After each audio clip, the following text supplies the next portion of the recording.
नमस्कार, आप देख रहे हैं टीवी 18 इंडिया, सच के साथ जनता की आवाज। आज ग्राम पाडलिया खुर्द में विधानसभा क्षेत्र 183 महेश्वर में सामाजिक स्तर पर महत्वपूर्ण बैठक का आयोजन हुआ, जिसमें आदिवासी बाहुल्य क्षेत्रों और अनुसूचित जाति के लोग भारी संख्या में उपस्थित रहे।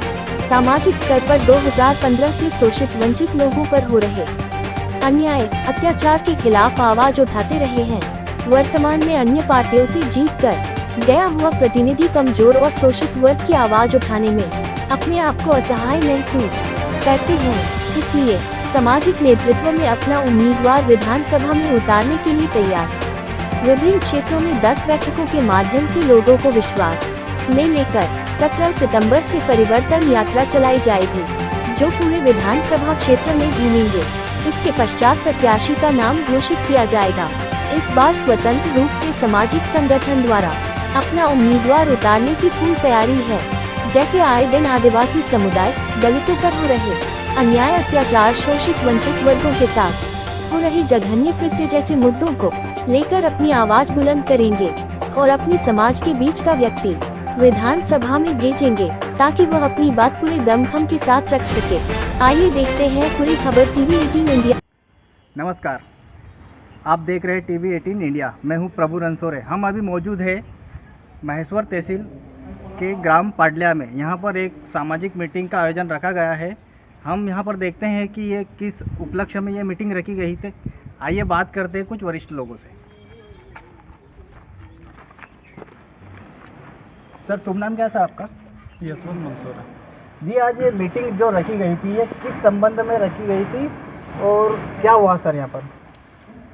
ये बैठक हम सब सामाजिक मूवमेंट के लोग हैं जो पिछले 2015 से ज़मीन पे सब उपेक्षित वर्गों के बीच में काम करते हैं। अनुसूचित जाति, जनजाति, पिछड़ा वर्ग, माइनॉरिटी या वीकर सेक्शन के लिए। और 2015 से कंटिन्यू हम इस काम को करते रहे हैं। तो हमने भी अपना एक बेस इस क्षेत्र में तैयार किया है कि हम उपेक्षित वर्गों की जो छोटी मोटी अन्य अत्याचारी घटनाओं को लेकर के खड़े रहते हैं।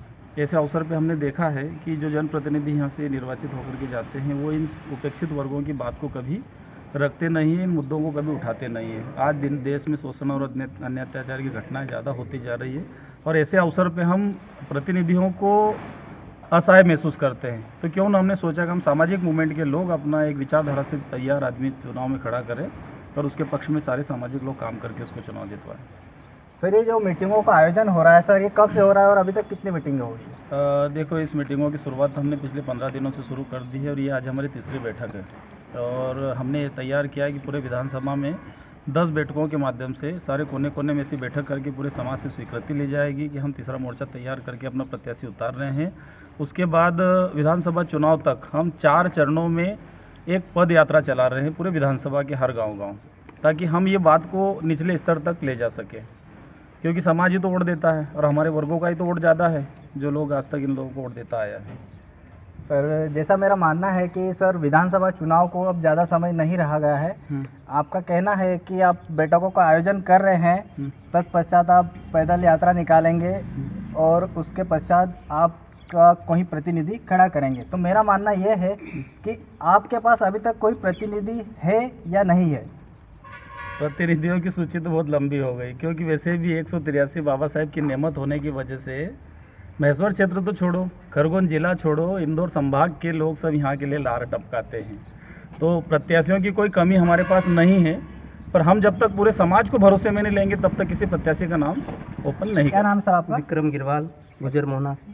अच्छा सर, हम आपसे ये पूछना चाहेंगे कि विधानसभा क्षेत्र 183 अनुसूचित जनजाति और के लिए आरक्षित नहीं है, अनुसूचित जाति के लिए आरक्षित है।